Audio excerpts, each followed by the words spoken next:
Hello everyone, today I'm going to show you how to create a simple about page on SiteGround. Before you creating an account, you will have to purchase the plan of web hosting, and if you want to buy to premium or subscription of SiteGround, please go through the link in description. You will get a referral code from me, and after creating your account you will have to just log in, and you can start by clicking on the select on the option to start a new website.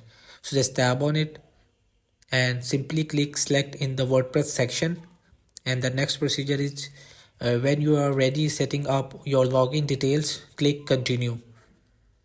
So after next, this will create a completely empty site that you can later customize, and you will just tap to skip, and to activate any of the suggest features simply click add. If you prefer to skip them, you can click finish to complete the website creation process. So you can just wait them, and after a few seconds, after you have just created your new site page on SiteGround. So hope this video help you. Please don't forget to like and subscribe and get notified for more videos.